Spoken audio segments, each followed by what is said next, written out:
Chapter 1: The Fragile Comfort. A job ends on a Tuesday morning. An email, 2 sentences, no warning. A hospital bill arrives on a Friday afternoon. A number bigger than your savings. A deadline smaller than your options. A rent increase, an interest rate jump, a car that won't start. Nothing dramatic, nothing headline-worthy, just one ordinary problem. And suddenly, everything shifts. Yesterday, you were doing fine. Bills paid, routine intact, life predictable. Today, you're calculating, rearranging, choosing which pressure hurts least. This is the moment most people don't see coming. Not because they're careless, because they felt stable. They had income, they had structure, they had a plan, and they assumed that meant safety. But stability is not the same as resilience. Feeling safe is not the same as being protected. Most financial lives don't collapse from disasters. They collapse from interruptions.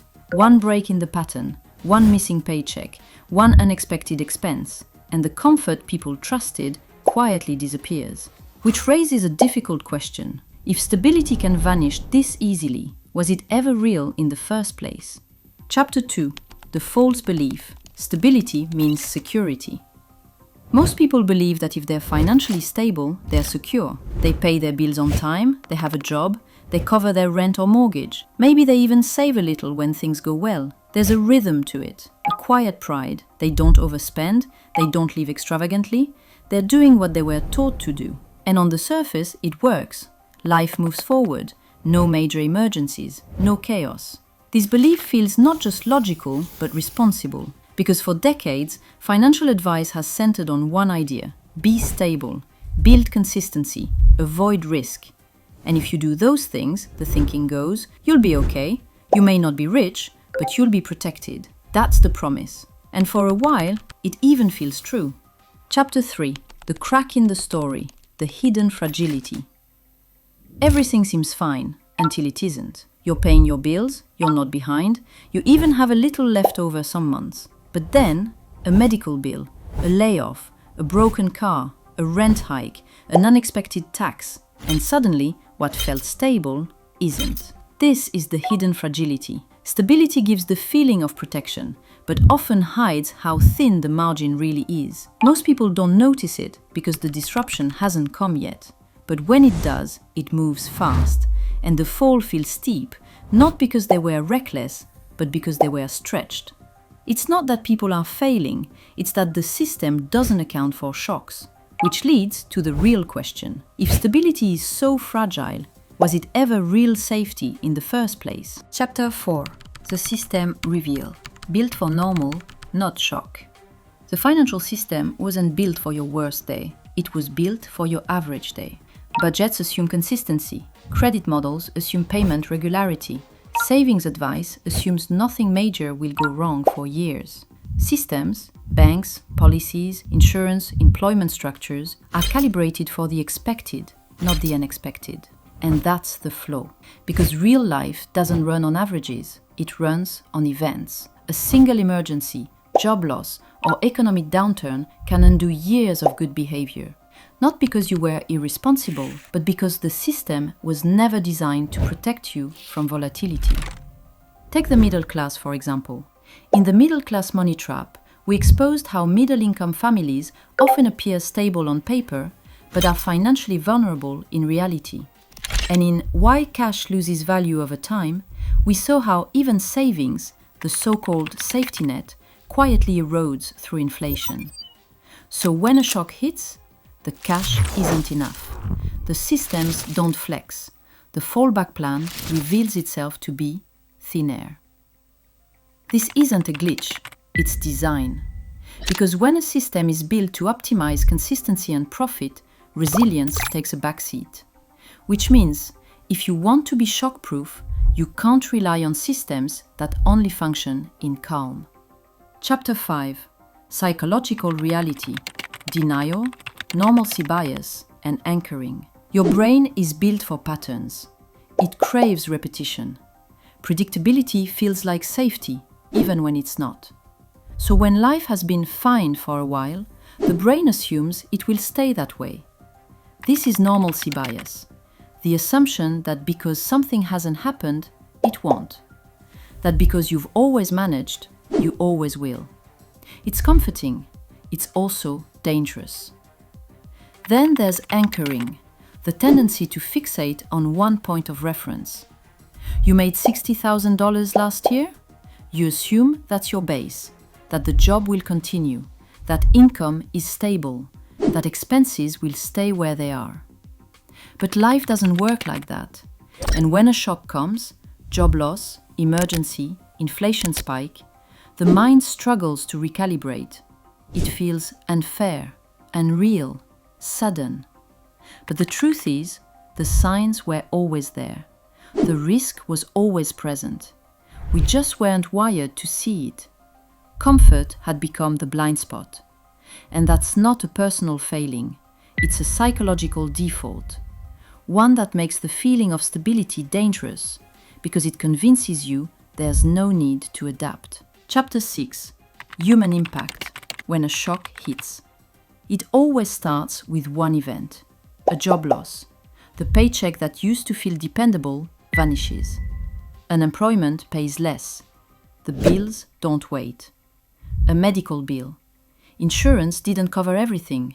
Now you owe thousands for a single emergency room visit, and it's due in 30 days. A mortgage rate adjustment. Your payments jump. It was manageable before. Now it's not. And suddenly, it's not just the shock, it's the cascade. You use the credit card, just for a bit. Then again. Then the interest grows. You skip one payment, just this month. Now your credit score drops. And your insurance premium jumps. You cancel things that used to bring joy. The gym, a gift, eating out. Not out of discipline, out of survival. And worse than the numbers is the emotional spiral. The stress, the shame, the panic of realizing, I thought I was okay. I thought I was doing everything right. This isn't rare. It's not some fringe case. It's happening quietly to people who look fine on the outside. Because most stability is shallow. One shock deep. And when it cracks, the fall feels endless. Chapter 7. The compounding cost of fragility. The real damage rarely shows up all at once. It builds, quietly. First, you pause investing. Then you dip into savings. Then the credit balance creeps higher. Then, the interest starts compounding against you. Fragility doesn't just make shocks painful, it makes recovery longer and more expensive. You miss opportunities. A drop in the market becomes a missed entry point. A business idea stays on the shelf. You stay in the job you hate because you can't risk a break in income. Inflation eats more while your money sits idle, losing power in real time. Just like we explored in the silent thief of your wealth. And the irony? The effort to stay safe by holding on to cash, by avoiding risk, by playing small, creates a slower, deeper erosion. Safety becomes the cost. Because you weren't building leverage, you weren't creating options. This is the truth behind why saving money alone will never make you rich. Because saving without system leverage makes you more fragile, not less. And that's what fragility compounds into. Not a big crash, but a slow leak. The kind that quietly drains your future while you're busy surviving the present. Chapter 8. The misdirected blame. It's not just personal failure. When the shock hits, most people don't blame the system. They blame themselves. I should have been more prepared. I should have saved more. I shouldn't have spent so much last year. But pause. Did you really fail? Or were you following the script you were given? Get a job, pay your bills, save a little when you can. Be responsible. That's what you were told, and most people do that. But that system, the one you trusted, it doesn't account for instability. It assumes everything goes to plan. It doesn't reward resilience, it rewards routine. So when life breaks the pattern, a layoff, an illness, a rate spike, you feel like you broke the rules. But really, the rules just weren't made for you. This is the same pattern we explored in The Middle Class Money Trap and The Lie About Financial Security, systems that promise stability but punish disruption. Here's the truth. Effort isn't the problem. Direction is. If you're working hard but still feel one step from collapse, it's not because you're weak. It's because the system you're in wasn't built to catch you. And once you see that, you stop blaming yourself and start looking at what needs to change. Chapter 9. The real lever. Building shock resilience. If one shock can undo years of progress, then the real question is, what actually prevents falling back? It's not just saving more, it's not just budgeting tighter, and it's definitely not just working harder. What protects you is resilience, the kind built through optionality, having more than one path forward, the kind shaped by buffers, space between you and the edge, the kind supported by educated risk, making moves that build leverage, not just motion. Think back to our episode, What is Real Wealth? We defined wealth as more than money. It's time, flexibility, choice. And those are the very things that cushion the fall when shocks hit.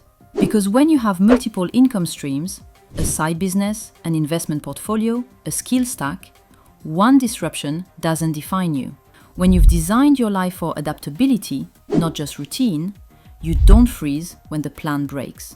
And when you understand how systems work, like we explored in How Banks Actually Make Money from You and How Interest Really Works, you stop playing defensively and start building strategically. The truth? Routine doesn't equal resilience. You don't build safety by locking everything down. You build it by having room to move. Resilience isn't passive, it's designed.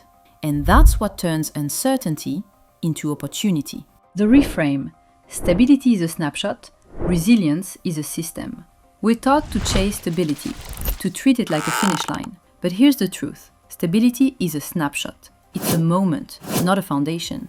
What you need is resilience, a system that holds when the picture changes. Because life does change. Markets shift, jobs end, emergencies don't check your budget first. So instead of asking, am I stable right now? Start asking, can I stay standing when things move? That's the shift, from fearing the shock to designing around it. And once you make that shift, you stop seeing security as a number and start seeing it as a strategy. Final reflection and next step. This raises a deeper question. If you build your life on earned income, but income barely keeps up with inflation, are you truly moving forward or just staying afloat? In our next video, we explore the real reason wages don't keep up and how understanding that helps you build shock-proof finances on purpose. On Brain and Bank, we explore the psychology, systems, and strategies behind money. Calmly, clearly, honestly. No hype, no noise, just real insight. So if you're ready to stop guessing and start understanding your finances, you're in the right place.